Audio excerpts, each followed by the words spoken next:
The Invisible Mafia was the strongest team on Unstable SMP, but nowadays it's rarely brought up. So in today's video, I'm gonna take you down memory lane and recap the entire Invisible Mafia arc.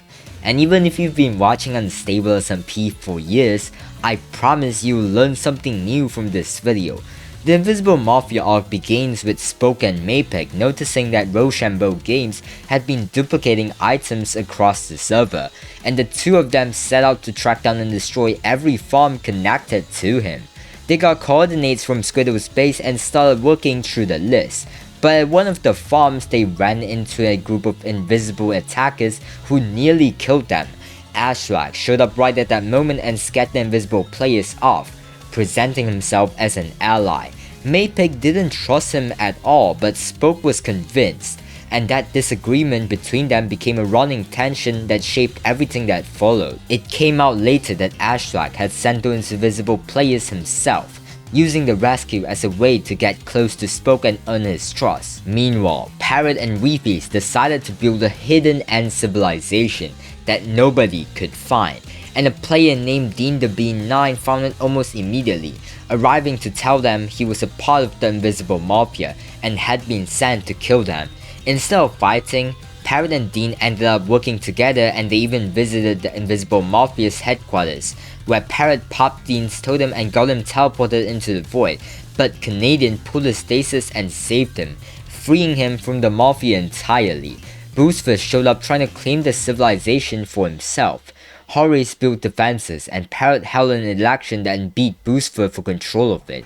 The civilization grew, but eventually the Mafia found it and forced everyone out, and Parrot, Weefies, and Dean had to come back later and blow it back up himself. Back on Spoke's side, the farms were getting blown up faster than he could find them, invisible players destroying each location right as he arrived. He and Mapek followed the coordinates to a flower farm, where they finally found Rochambeau Games, and realized Rochambeau had never actually had any malicious plans at all. The Mafia blew that farm up too, and that was the moment Spoke finally understood that Ashswagg had been the one destroying everything all along, using the farm list Spoke had trusted him with. Ash showed up in person at the last farm and told Spoke outright that he wanted his exploits, then sent invisible players in after them. Spoke and Mapek barely escaped.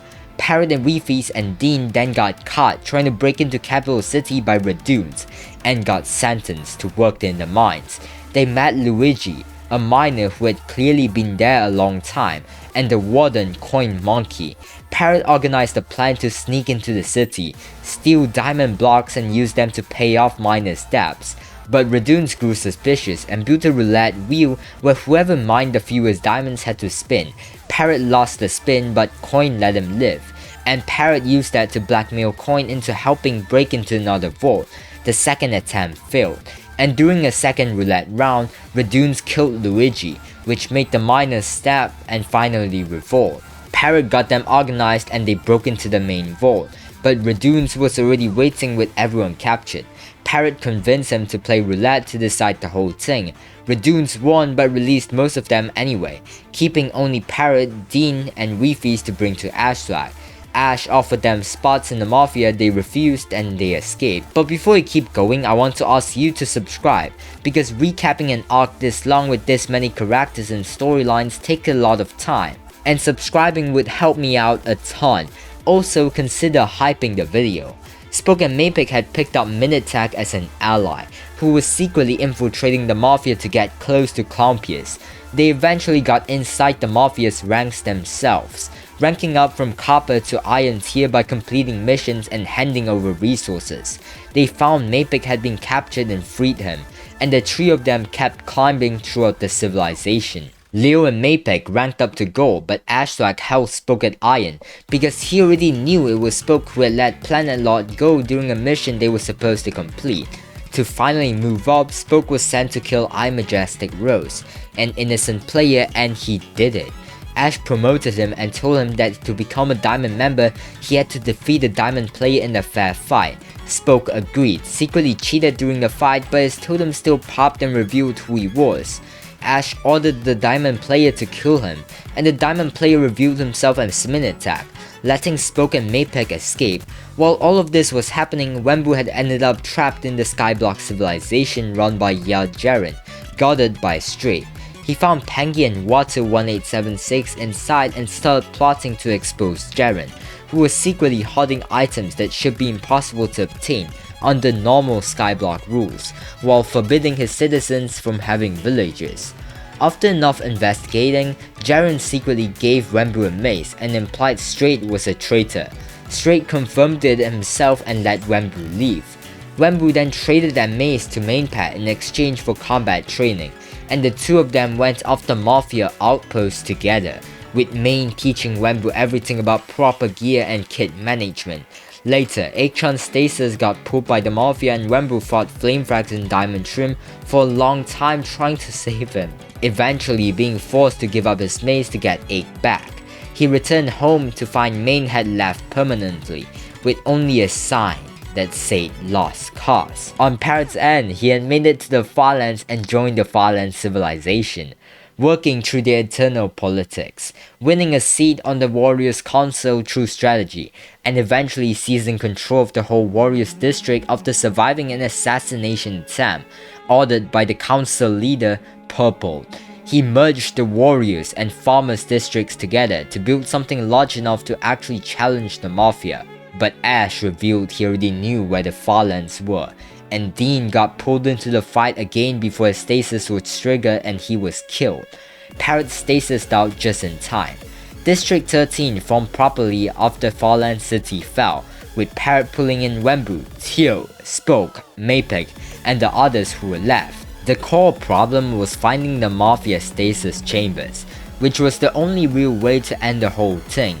Spoke realized that the fake coordinate book they had dismissed earlier was actually a navigation key for a maze, and following it correctly led them directly to the stasis chambers. They brought that information back to District 13, but the Mafia attacked the base before they could act on it. After the battle cleared, they returned to the stasis location. 2 Diamond players showed up to stop them, and Spoke destroyed every single stasis chamber while they were still fighting. Both Diamond players died in the void as their totems triggered. The Mafia was finished.